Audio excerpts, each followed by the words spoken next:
A wonderful good day, ladies and gentlemen. It's news time again at Commodity TV, and we have three companies who reported very good news.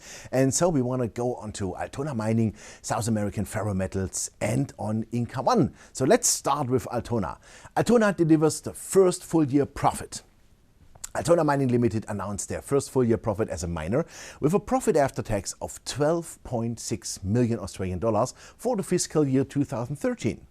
This compares to a loss of over 25 million Australian dollars for the year 2012, which is a turnaround of 37.6 million Australian dollars. It reflects the company's transformation from building and commissioning the Outokumpu operations to entering into a successful commercial production. The fiscal year 2013 results were founded on a strong set of underlying earnings at the Outokumpu operations with an EBIT of 18.3 million Australian dollars. As part of the fiscal year 2013 results, Altona accounted for a 5.5 million Australian dollar write-down in the book value of the nickel resources at the Kumo nickel project in Finland, reflecting a low nickel price environment and the likelihood that the development or sale of the assets is low. The other major one-off item relates to the recognition of a $13.6 million tax loss incurred in bringing Outokumpu into production. The company achieved this milestone with Altona maturing into a fully fledged producer, particularly in a climate where other startup operations have either stumbled or failed. At Outokumpu, Altona delivered on all their original strategic objectives, which were set out in 2010. That's only 3 years. These included building an operation on time and budget, of course, creating a strong and skilled operational team, ramping up operations to design and beyond, delivering profits and growing reserves and resources. What's the outlook now for the new fiscal year? The annual production guidance for the Outokumpu project during fiscal year 2014 is 7,600 to 8,400 tons of copper and around 8,000 to 9,000 ounces of gold. The C1 cash costs are expected to be between $1.70 to $1.85 per pound of copper sold. Well, the next strategic objective in Finland is to increase the scale of the Outokumpu project and improve the profitability, while in Queensland they will aim to realize value from their investment in the Roseby project by seeking a transaction either through a sale or financing partnership to maximize value for shareholders. We will watch carefully and hope that the stock price will finally appreciate the positive and profitable developments through the company. Let's come to our second news. Well, the second reporting company is South American Ferrometals. South American Ferrometals has reported a net profit tax of $2.48 million for the year ended by 30th June 2013. The year before, they had a profit of $3.79 million and on a turnover of $19.59 million. Production of beneficiated product experienced unexpected setbacks between April 2013 and June 2013, which negatively impacted the financial results for the year.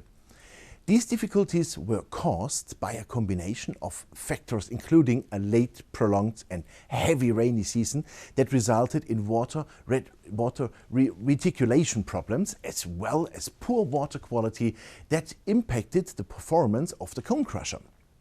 The operations also experienced longer than expected impediments to output of Concentrate 1 during commissioning of the Concentrator 2 plant.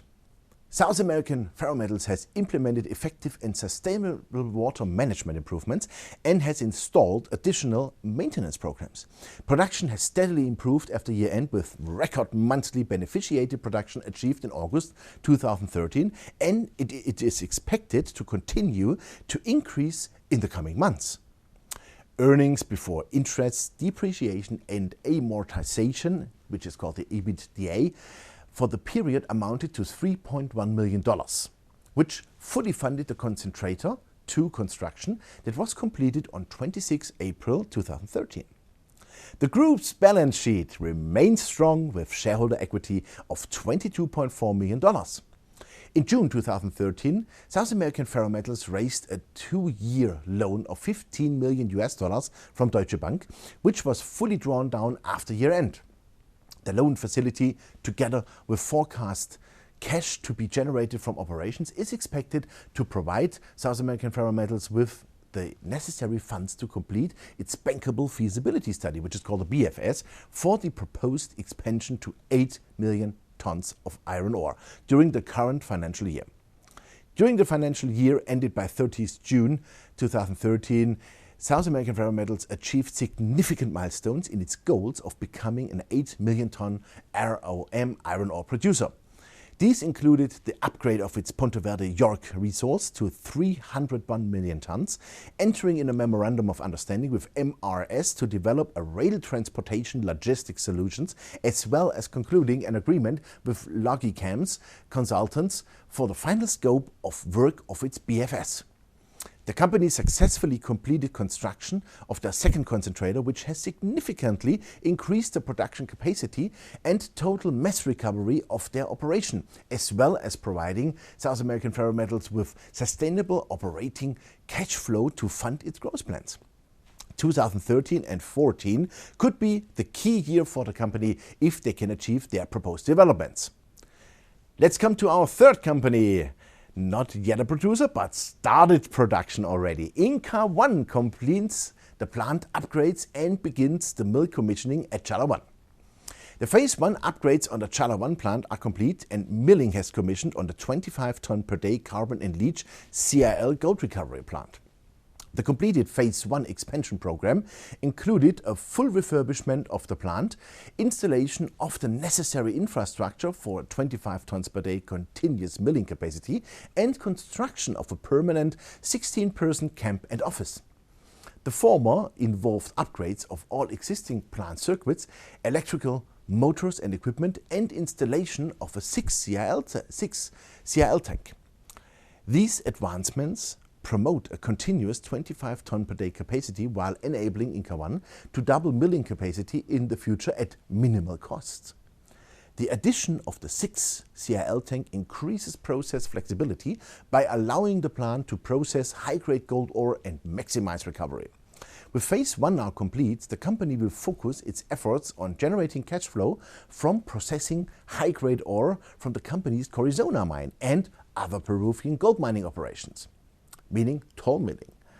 The company plans on maximizing Chala 1's current capacity while preparing for the Phase 2 expansion program, which will further enhance the toll mill's operational capacity. The company completed successfully this upgrade on time and budget.